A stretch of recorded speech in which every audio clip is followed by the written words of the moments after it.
I'm Mr. MegaManFan. This is the PC Engine Files, and for episode 100, we're doing something that's not normally done on this series, a sports game. This one is called Taking It to the Hoop. As the name implies, it is a game about basketball. A game that is considered so unimportant, it doesn't even warrant a Wikipedia entry. Even TV Sports Basketball, the only other North American basketball game for TurboGrafx 16, that got a Wikipedia entry. Probably because it was also on Commodore Amiga, MS-DOS, and Commodore 64, so it got more widespread exposure than Taking It to the Hoop did. But there is actually more than one basketball game for TurboGrafx 16, and this is the lesser known of the two. Now, you might ask, why does a system known for shooters and platformers and a few role-playing games and some Zelda knockoffs like Newtopia, what does it even need with a basketball game? Well, if you had a console in the 80s or the 90s, it was pretty much a given that you would have one of every sports game on your system. You'd have a football game, a baseball game, a basketball game, a hockey game, and a soccer game. It was just the way things were done. You were supposed to appeal to every demographic by having a sports game for each different subset of the populace. Whatever sport they were into or enjoyed most, there had to be a video game just for them. So what's the history of this game that merits no Wikipedia entry? I'll do my best to fill in the gaps and tell you. First thing you need to know is it was developed by ICOM, A-I-C-O-M. They were a subsidiary of Sammy Industry from 1992 to 1996, and then broke off and became part of SNK when they merged with them to become UB Kobo, producing mostly games for SNK platforms, but that's neither here nor there. Suffice it to say, they had a very short history of being independent, and they actually went defunct in 2001. I guess they just got absorbed altogether into SNK at that time. They've got a few games on various different systems that you may or may not recognize. The legendary Axe on TurboGrafx 16, that's a pretty good one. The Moffat Conspiracy on NES, which was also known as Golgo 13, The Riddle of Icarus over in Japan. Saint Dragon on TurboGrafx 16, another pretty decent game. Blaster Master Boy on Game Boy. Interesting that that wasn't made by Sunsoft.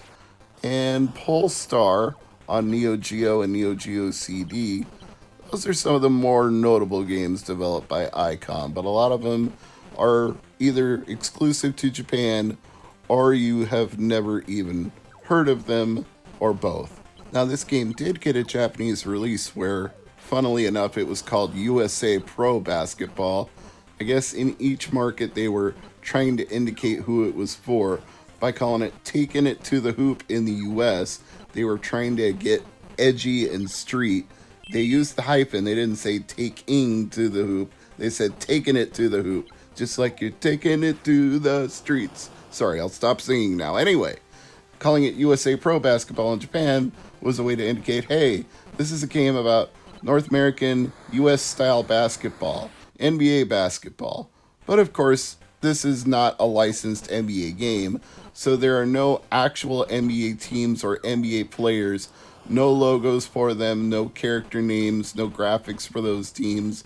You've just got generic teams that are from Chicago, Dallas, Seattle, Miami, Boston, so on and so forth.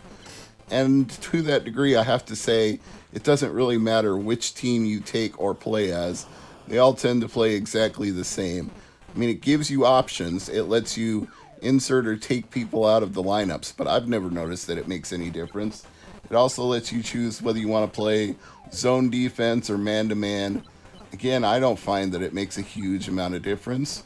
It seems to play relatively the same no matter what options you pick, no matter what team you use, because it's a very simple basketball game. And by nature, it has to be. I mean, you've only got select, start, 1 and 2. There's not a whole lot of extra buttons to do a lot of extra things with. So you can use one button to pass the ball, you can use one button to jump and shoot the ball, or if you're close enough to the hoop, you can take it to the hoop and do a slam dunk as long as you hit it right in the sweet spot. There's a meter that goes back and forth.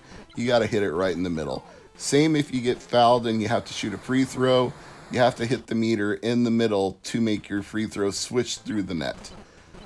It's simple enough. It's effective enough. It's not anything extraordinary. To me, this is like a slightly, depending on your point of view, more or less advanced double dribble for NES. It's around that level of competence without the hilarious vocal recording, double dribble.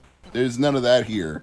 In fact, there's no voice acting of any kind, and the sound effects are pretty minimalistic. There's a sound for the ball going through the hoop. There's some sounds like the whistle for a foul, and the music just gets repetitive and annoying after a little bit of time. Not to the point where you're like, I don't want to listen to it. My God, my ears are bleeding. But nothing that you'll hum along to later like, wow, I really remember that music from Taking It to the Hoop. It was so good. It's not. It's bland and it's repetitive, and there's no way to change it. There are no options for it. I probably forgot to mention that when you're on defense, you can use those same two buttons that you use for pass and shoot to either switch to the player closest to the ball or to attempt to steal. The computer-controlled AI will, of course, try to do the same things to you, unless you're fortunate enough to have a second TurboGrafx-16 controller and a second player to go head-to-head against you, which probably would make this game a little more fun. Perhaps somebody can come up with a way for an emulator to do this over the internet, but then you'd have to have two people interested in playing Taking It to the Hoop at the same time out of millions, billions of people in the world, and I'm going to suspect the chance of any two people wanting to play head-to-head on Taking It to the Hoop at the same time is really low. I think you could find much more people playing Pac-Man 99, World of Warcraft, Tetris, anything else other than Taking It to the Hoop. This is just not a very big game. It's not a very successful game. It's just a game that exists and rises to the bare minimum level of competence that would be required for a basketball game on a console of the 8 to 16-bit generation. It's not special. Although, in terms of the price point, you might argue that it's somewhat special. I don't know that I would call it super special, but hey, at least if you're looking to fill out a TurboGrafx-16 library, it's not necessarily something that's going to break the bank and cause you to go completely nuts. $9 loose, $13 complete, $20 new. Which also, that says to me, if you're reading those numbers, that says to me they made a lot of copies of this game thinking it would sell. It didn't sell really well, and the stocks are still plentiful even today, decades after the game was originally released. So you might want to start with this one if you're looking to build out a TurboGrafx-16 library, because in the end, despite bland music and generic sound effects and gameplay that borders on mildly tedious to downright, I don't need to play this game again for a while, at least it's competent enough that it doesn't feel like it's a waste of a hue card. This is acceptable. I think that's the highest compliment I can pay it. If you're looking to play a basketball game on TurboGrafx/PC Engine, this might be your best bet. In fact, some reviewers say this is, of the two basketball games released for the system in North America, the preferable of the two. So, cheap price, best of a bad bunch. It seems like this is worth adding to a TurboGrafx-16 library if you're trying to fill one out. Especially when at the far end of this spectrum, you've got complete games that go for hundreds of dollars or more. Start here. I'm Mr. MegaManFan. This has been the PC Engine Files 100 episodes. Like, share, and subscribe, and maybe we'll be around for another 100. Thanks for watching. See you next Tuesday. And of course, new content every single day.